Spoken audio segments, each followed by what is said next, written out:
Hello, everybody. Welcome to. It's not Mavs Party. It is Pod Maverick After Dark. This is Kirk Henderson and Josh Bowe. We are editors over at Mavs Moneyball. Dallas Mavericks just lost to the Memphis Grizzlies at home, 120-103. Josh, how you doing? I'm doing okay. I'm finding it a little funny that our last podcast, you had a pretty good, impassioned argument to tell people to be happy with this Mavericks team and with enjoy the win. this. With the win, enjoy the win because it's just funny. It's just funny. You tried you're trying your hardest to be positive, happy, and because it's the truth. The team was playing on the season, better than we thought at certain points, and boy, they just they gave it all back. They must have heard your take, and they decided to just throw it down the drain. Well, there's a lot you can kind of start off and talk about with this game, and I'm sure we will. And I think kind of the overall notion that following our commercial break last game, I had about a 2-minute rant on why I think you ought to enjoy the Mavs, largely because shit goes sour pretty quickly, and this is just such a great example of that. I do think it's worth noting that the Grizzlies have been kind of a brutal matchup for the Mavericks going back 2 seasons, where it feels like you go into a game, the Mavericks ought to win this one. But with their style of players, and I mean like the whole roster, they have guys that simply are built to beat the shit out of a team like the Mavericks, which are primarily a finesse team. I think Dwight Powell picked up 3 fouls in the first half. And when he's your lone big, and yeah, he's the lone big, Holmes is not going to play. And when he did play, Holmes was also not very good in his 3 minutes. It's just this sort of situation where the Mavericks are going to get bullied from pillar to post the entire game, and that's what happened. Talk to me about what else happened in the first half. Luka did not start the game well at all. That big picture wise, like if we're looking at the game broad strokes, it's really like the way Luka started the game kind of festered into the way that Memphis built that really big lead. And from there, they could never really dig themselves out of the hole, even when Luka started to get going in the second half a little bit. But by then, you're down 15 at half, I think they were. And it was kind of just a little bit too insurmountable. He did not play well. He had a take to the rim in the first half. I can't remember if it was first quarter, second quarter. I think it was first quarter. And I think a Memphis player landed on top of him on his knee. Looked like that kind of bothered him a little bit. I don't want to play the injury card because it feels like every time Luka has a bad game, if Luka can't play, he's not going to play. So I don't want to use the injury card, but that's just kind of how it looked, and that's how it happened. He went back to the locker room a couple times, but if he's going to come back out on the court, then he has to play better. If he doesn't feel well, the coaches either need to take him out of the game or he needs to take himself out of the game. Obviously, Luka doesn't want to come out of any game, so the coaches need to be smarter and be like, okay, if you're not going to help because you're hurt, then you don't need to play. And defensively, he was a mess. Offensively, he was extremely. He did kind of the lazy Luka thing where he settled for too many threes. He didn't attack the rim hard enough. Dribbled the ball, held it on for way too long. It was just all the bad Luka traits in the first half. And it really kind of went on in the second half. And Dalton Trigg, friend of the show, made the observation like Luka can't get off a clean pass because the Grizzlies were tipping everything. That's not a Grizzlies defense thing. That's a Luka being a step behind on everything. A step behind on everything. I think is a good way to sum up. And you call it what you will. Kyrie Irving played a pretty awesome game. Yeah. Even he had some like comical instances of like, how was that a thing you decided to do with like a turn? Like they make this run at the end of the first half to get it kind of interesting. It's like, the Mavericks could go into the half down 10, and instead they go into the half down 15. And the Grizzlies just did, largely led by Desmond Bane, who just continues to punish the Mavericks in every way, shape, imaginable. And this wasn't even like he turned it on in the second half where he really there was a stretch. The Mavericks get it down to 10. He hits a corner 3 out of kind of a terrible defensive scramble. And this is where I just question these guys' defensive tactics, because they leave Bane open in the corner, but challenge someone at the wing. I'm like, how does that happen?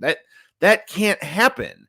Okay, it's a bit of a busted play. You're scrambling, you do whatever. But then the next play down, there's a rub screen at the top, and like the Mavericks missed. The Mavericks down 13 at this point. There's a rub screen at the top of the key where Hardy's supposed to switch onto Bane, and he switches onto Bane, but does not step up when one of the best shooters in the NBA, Desmond Bane, takes a shot. So like, if you're supposed to switch, why don't you fucking switch? And then all of a sudden the Mavericks are down 16 again.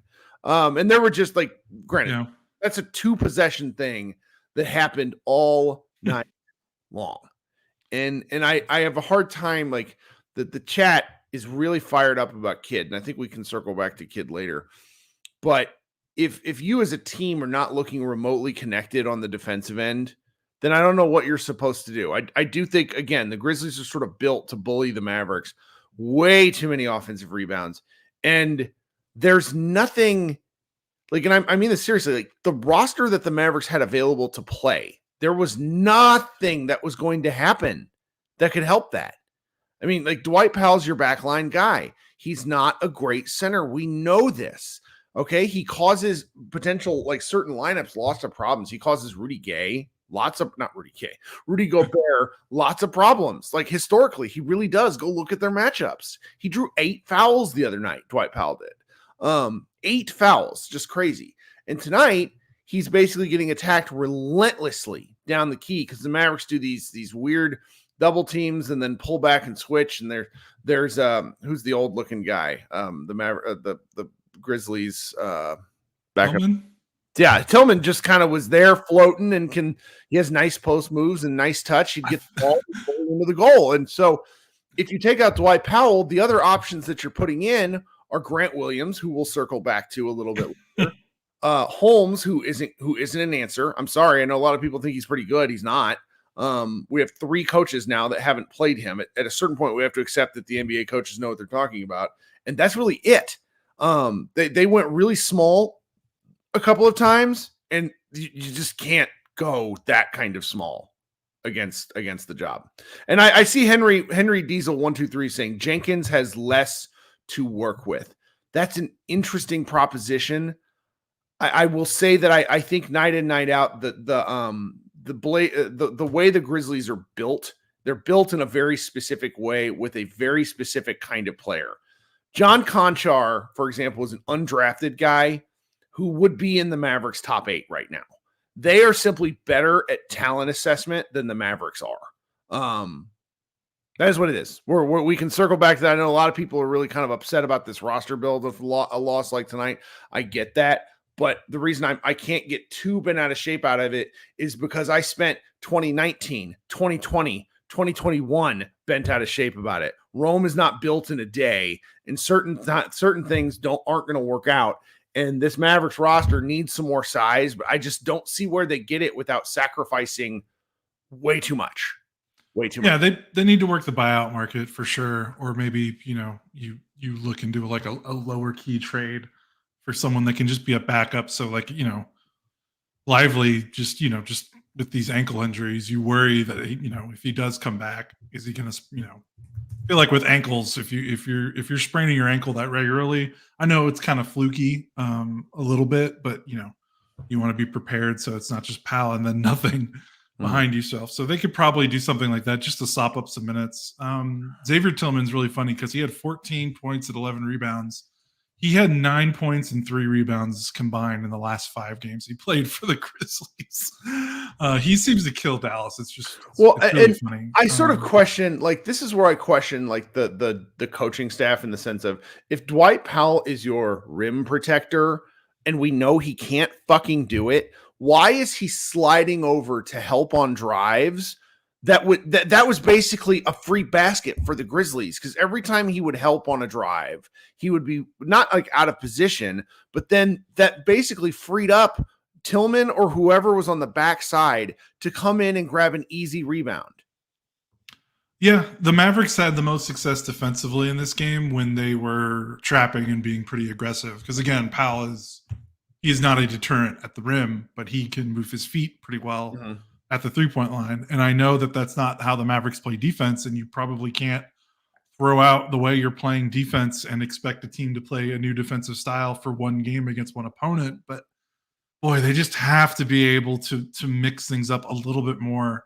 I know you probably can't trap and double the whole game, but seriously, the only times Dallas gave Memphis trouble defensively was like when Bane was the only guard on the floor, because Marcus Smart, by the way, got hurt in the midway through the third quarter and did not come back in. Memphis had one guy that could do stuff with a dribble, and the Mavericks doubled Bane after that a lot. Memphis scored 17 points in the fourth quarter, but again, you're down 20 to start it. Like, you've already lost the war. Like, you might win the battle, but you've already lost the game really by then. So they really needed to be more aggressive. Like, and the thing is, you know, without Jaren Jackson Jr., like, if you double Bane, which they did, like, Bismack Biyombo was catching the ball at the free throw line, like as the release valve. Like, Vince Williams was catching it. Like, Tillman did okay when he was acting as a release valve, but Memphis, like, they just did not have the personnel to handle a more aggressive defense. And while I know that's not the Mavericks style, I really wish they just could have cranked up the pressure a little bit more, because I felt like they played a little bit on their heels, maybe not expecting this Grizzlies team to make a lot of shots, because, I mean, they're just not a good offensive team. And that just kind of bit them in the butt, because Memphis just kind of drove repeatedly in the paint. And then when they don't have a backup five they can trust, when Powell was out of the game, they played either Grant at center or basically like a Derrick Jones Jr. at center. And they only played Grant 7 minutes. So. Yeah. So they played a lot of the game with basically 5 guards or 4 guards and a small forward. And basically, I can only imagine a Memphis fan was pulling their hair out during some moments. Anytime Memphis shot a 3, it was a win when that small lineup was on the floor. Anytime they drove into the paint, they scored for the most part. So, like, and it was it. There's nothing really you can do, you know, when you're playing that lineup. Basically, what you're trying to do is coax the team into shooting jumpers, get them to miss, and you try to get out and run in transition. Because, again, like, by the time they had to go to those lineups, they were already down double digits. So, like, that's when you're in the point of, like, okay, we got to junk the game up, and that's not a reliable way to win a game, to kind of use smoke and mirrors to try to get yourself back into it. But that's kind of what they were forced to do, because they don't, with Lively out, they just don't have a big they can trust past Powell. And even when Powell's on the floor, it's not always great. And we've talked about this. We've said throughout the season that there's going to be nights where we come in here and lament the Maverick size. And there are I want to circle back to this in just a second. All right, it's halfway through the show. We're going to be done here soon. If you're at all interested in doing so, go give me a like on this stream. Though I would also understand if you didn't like this stream, because when the Mavericks lose, they're not very fun to talk about. I would also appreciate if you gave us a sub. Josh and I appreciate that. Working through, you know, we're up to a little, I want to say like nearly 2,300 subs on the podcast channel. Appreciate that. Very grateful for everybody's support. All right. So the one other thing that I sort of, we got to talk about is, like, if the Mavericks are going to play small, which happens, you cannot play stupid. And I just, like, there's elaborate on that. I just can't, like what, like, you can't have Josh Green and Grant Williams be this bad. No. Like, you can have, well, you might be able to survive one, but, like, Josh has been, and it's like when you do it in the face of Bane, it makes everything feel worse. I feel like this has happened a lot too. And it does. And it's just like, he's going to be on the Mavericks because trading him, while not particularly difficult as CBA Mavs has laid out, I don't think it's something they're going to do. So he's going to be on the team. Grant Williams, brand new signee. I don't think they're going to move on from him. So he's going to be on the team. But these two players have to get it together. And I don't know how. There was a truly, truly bizarre tweet from Kevin Gray Sports. If you know Kevin, Kevin's a friend of our show. We like Kevin a lot. He's always very nice to us. He's the pre and post game host at 97.1 The Freak, which is kind of more or less the unofficial official Mavs radio station. He had this. He said, on the subject of Grant Williams, one Mavs source I talked to recently said about him that the concern is Williams has never been asked to play this many minutes and be in shape to do so. That has caused some regression from his early start. And I appreciate passing along inside information, but I just have to say that doesn't make any fucking sense. He has been playing reduced minutes and he still sucks. So what am I missing? So I remember we talked towards the beginning of his slump, and I remember actually bringing this point up. I think at the time he was like around 30 minutes per game, maybe 31. So that was a little bit more of a sizable jump from last season, which was 26. And obviously he started more games. He's already started more games this season than he started any other season in his career. 27, it's career high. Last was his previous career high was 23. I thought that there was something to, he was used to going up against backups his whole career. And, that matters, going from that to you're the full-time starter. And not only are you the full-time starter, but like your responsibility is increasing, because it's not just he's playing in starters. Like Boston did not ask him to do a lot. They didn't ask him to do a lot offensively. They occasionally asked, they did ask him to do a lot in some. He did more defensively. He has a lot of minutes under his belt. To where in playoff stuff. Yeah. Yeah. So, but still, if he wasn't playing well in Boston, it wasn't a big deal. Because he was not relied on to be one of the he was a final bonus. Five all the time.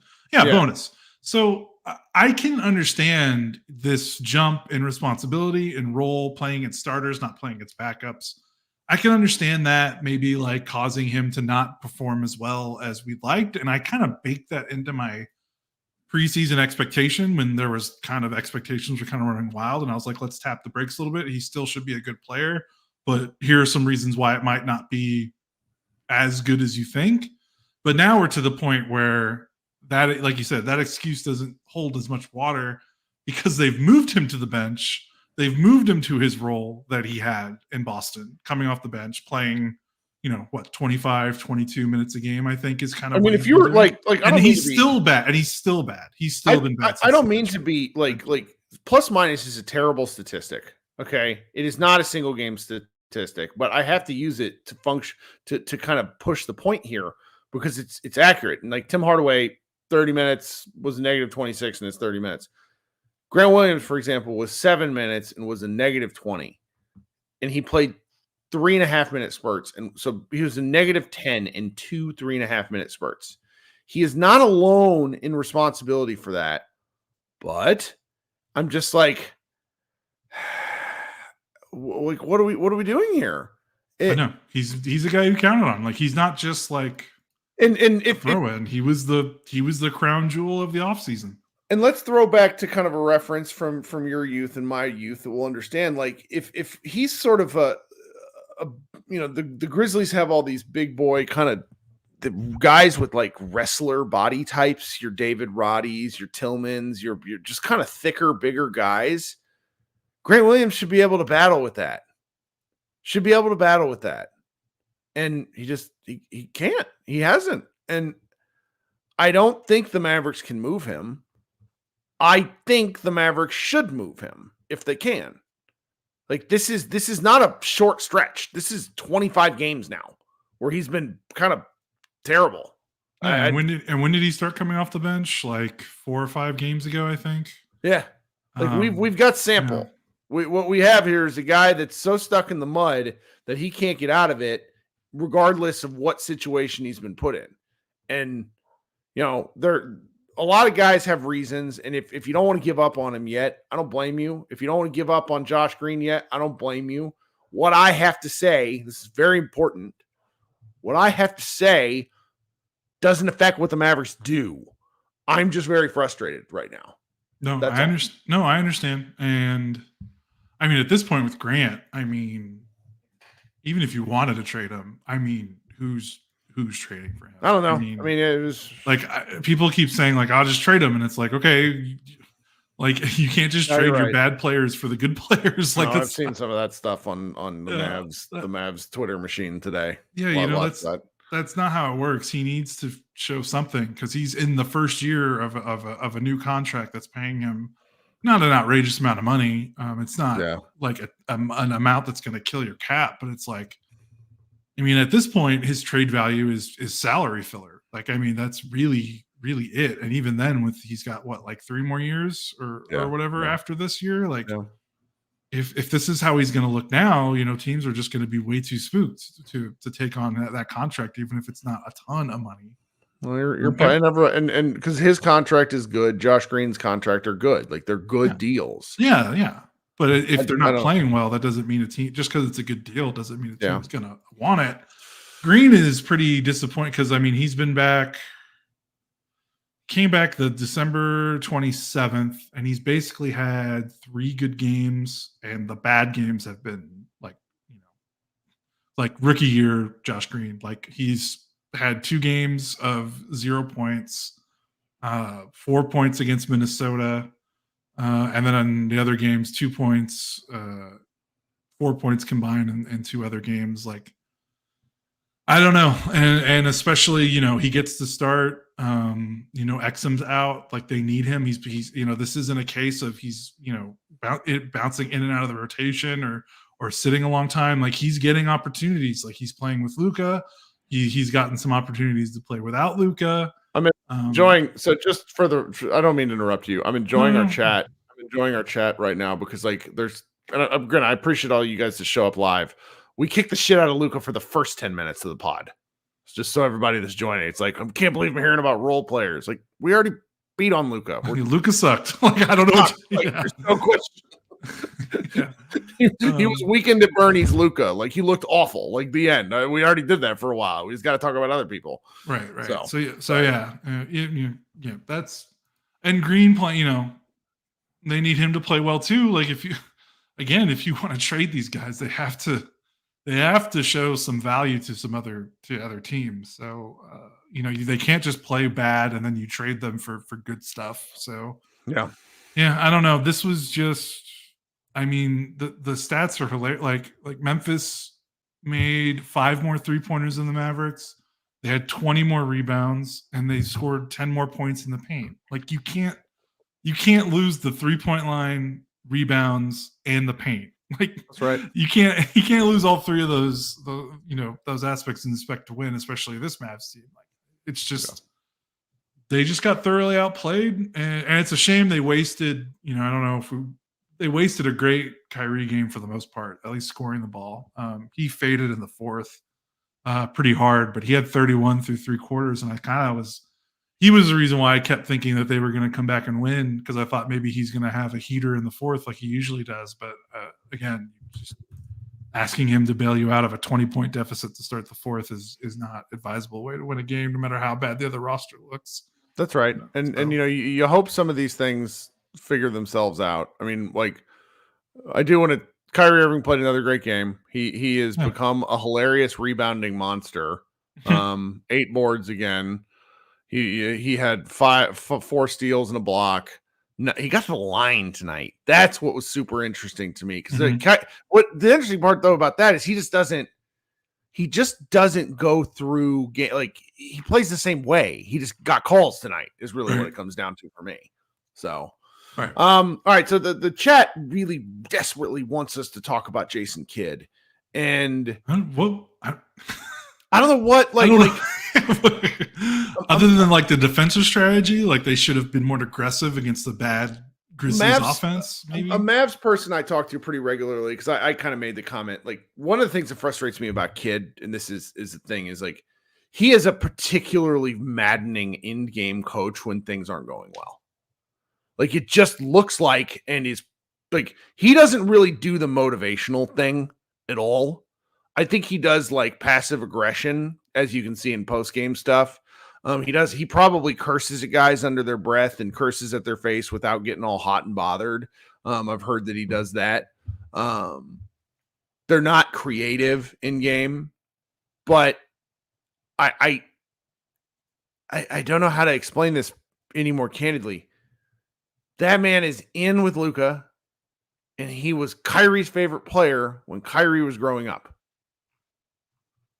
Like, on what planet are the Mavericks parting with him unless those two say he's got to go? Yeah, that's the only way he's going to lose his job. At all. So I just don't want to beat a dead horse. He makes me mad. He frustrates me. But there's just not much else to add to it because he is like, to me, he's honestly downhill from the roster problems, which are partially his fault, I think, but not entirely. It's the situation the Mavs are in is years in the making. Yeah. It's just one of those things where like we get it. It's frankly, it's easy to beat up on the coach. Even if you have a good coach, like you should see like fan bases will, even with coaches that Mavericks fans would dream of having, like after a loss, will go against the coach. Like it's just an easy target. Not to say that he doesn't deserve it, and Kid's an especially easy target just because of his mannerisms and everything else. But I just, the only things I can think about with coaching tonight are, again, the defensive strategy against a limited Grizzlies team that had two players that can dribble the ball effectively, and one of them didn't play basically almost the entire second half. So that's, I guess, one thing. And two, the way that this team gets really good looks on out of timeout plays. And then I watch the rest of the game and I'm kind of like, where is that? Like, why does that only show up in the out of timeout? And then for the rest of the game, it's some variation of like Luka Kyrie ball, like give it to our stars and let them do some stuff. Not to say they don't run any sets. Well, I mean, like during the game, but there's a noticeable difference in how they do out of timeout plays and then the rest of the offense. There was a play in the fourth quarter where Luka cut from the left wing, got a bounce pass and scored a layup. That shit never happens. I don't understand. Where was that in the first quarter? In the second, they just don't run plays, and like that's where you're sitting here. It's a chicken or the egg thing. Are you taking the ball out of Luka's hands? Are you going to tell him to go off ball? The coach, the first coach that you get to do that in the NBA will be the first coach because it hasn't happened through two of them, and both of those guys, like Jason Kidd, isn't he already a Hall of Famer? Is he in the Hall of Fame? Yeah, he helped induct Dirk because remember you can only do Hall of Famers can. And Rick Carlisle's the kind of guy where if he keeps coaching like he's coaching, by the end of his coaching days, he'll be in the Hall of Fame too. They can't get Luka to give up the ball and run less pick and roll. Just I don't know. It's yeah. There was a point in the game where I almost felt like, I mean, this was talked about in Slack where because Kyrie was playing so well.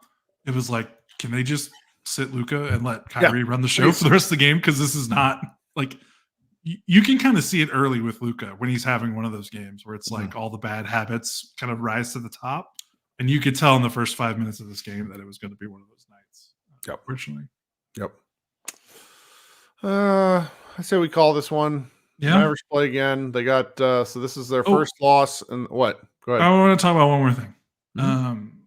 Well. You tell me, you can shut it down if we don't need to talk about it. The Mavericks are 22-16. Mm-hmm. They were 22-16 after 38 games last season. Man, you're is that a thing? Should we talk about it? Should we leave it alone? Is it just fun with numbers, or is it a precursor of things to come? I don't know. I mean, don't. First of all, rude. I'm sorry. I've been thinking about it for like the last 2 weeks when I realized that this was a possibility. How dare you bring facts to a gunfight? I don't like. I like my Mavericks basketball sunny side up. I know. I mean, when the Mavericks were playing last year, it became very evident they had nowhere to turn, right? Mm-hmm. And my sunny side up, which is preposterous, I just cannot believe I'm the optimist in all of this lately, is that they've yet, Kid kind of said, this is our optimal starting lineup, right? They've yet to have an optimal starting lineup game, I think. Yeah. So if you know who you want to go to war with and how it's going to go down, you got to see it first. And so if for anybody unfamiliar with what we're talking about, Jason Kidd said while I think it was Josh Green was hurt, It was then like a while couple Kyrie days was before hurt, Kyrie came back. Yeah. that who's our guy? What's wrong with me? Why can't I ever remember anybody? Dante Exum was going to get the start. So you get Luka, Kyrie, Dante Exum, Derek Lively, and someone likely Derek Jones Jr. He said it. Jones. Oh, he did? Ran off the bench. Exum Jones, starting with Lively, Luka, Kyrie. So that's your group. And so until we see that, and until I get significant minutes with that, and I mean significant, I mean at least like, I don't know, 100 minutes of those guys, I'm not willing to say this is going to go to hell, because this team last year did not have answers, because the answers were Dwight Powell or Maxi Kleber in the rebounding position. That was it. The answers were Lukas scores 60 points with 20 rebounds and 20 assists. So that's why I'm not in. This was before the Kyrie trade, because everything went to shit. Like basically like January 3rd. It's pretty dark. You go look at the game log. And so that's where I sit with those guys. Is that there's still potential upside if you and a lot of upside if you're actually playing the people that you intend to play. You got Derek Lively out again. You got Exum out again. You got Maxi Kleber hanging out. Now, whether Maxi's burnt toast is a different discussion for a different day, but he's an option. And I want to see the option get 10 minutes a game over some of this stuff. Right. Like he would have played, like if he was healthy, he's playing 25, 28 minutes. Right. So like that's where I think, and this comparable record point is at least worth jumping off from, because I keep getting thrown things like, well, the Mavericks schedule, it's going to get a lot tougher. And I guess, I mean, let's just go take a look at it here. And like, there are some harder games. I mean, the Knicks are not going to be an easy out. 2 Pelicans games, a Lakers game. Golden State doesn't scare me. Boston will be hell. Phoenix doesn't scare me. Atlanta doesn't scare me. Sacramento is in a very similar strange hell to the Mavericks. Orlando's weird, but we can beat them. Like, they definitely have a hard slot, like a harder stretch coming up. Yeah, they don't play Portland 3 times in a week. Right. No, but then again, in late, let's see here, All-Star break. When does All-Star break happen? Can I even tell here from the schedule? Yeah, so like, after All-Star break, they have kind of they have some roadies, and it's just like things are gonna lighten up on their schedule since they're trying to make the playoffs to a degree. Like certain teams are gonna cash out and go home. Like that's just the way they play Utah twice, and if Utah's still playing 90 of their guys, then we're in a different problem. So. Yeah. Kirk, we are losing the next 10 games besides maybe Golden State. Outstanding. It was a dark loss. People are not gonna be happy about this one. Yes. But I think I'm with you. I mean, what I'm describing is that like there's certain teams like the Lakers have one of the worst offenses in the NBA. If the Mavericks play an average offensive game, they run them off the floor. I don't care that LeBron and AD are playing great. It doesn't matter. Like the Pelicans game, the Pelicans are in a similar kind of hell as the Mavericks. They are they are a team with really talented players that also just like derp every now and again. Doesn't Yeah. It is what it is. I'm really mad at you guys, commenters, for making me the positive fan.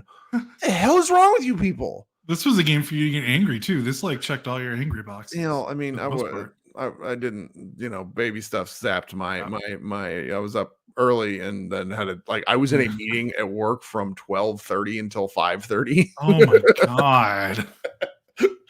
So I'm just like kind of all my piss and vinegar was sapped between those two things. But yeah, so I guess we'll be back. God, the Mavericks play on at 1:30 on Martin Luther King Day.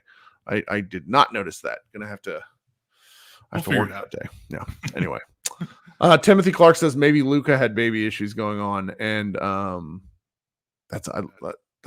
would be my go-to excuse if I were Luka. Not that my ankles are hurt, but I was like, I had to hold, do a baby feed at 3:30. I think that would take me out more than the ankle sprain. I know. So, all right, guys, it'll get better, or maybe it won't. But either way, we'll be back in here recording. I'm not going to do a live show tonight. I'm too gassed. So we'll talk. Let's see, Thursday. Is that right? Yeah, Thursday against New York. That's going to be a fun game. The Mavericks and Knicks The new look New York Knicks, The who new are look killing New York it Knicks. with anonymity, unfortunately. I mean, they're the kind of team that also Dallas doesn't match up well, particularly if Lively's not back. So we'll see. Yeah. We'll see. Okay. Everybody be good. This has been Kirk Henderson and Josh Bowe of Pod Maverick After Dark and Mavs Moneyball. Thanks so much for listening. We'll talk to you guys soon, and go Mavs.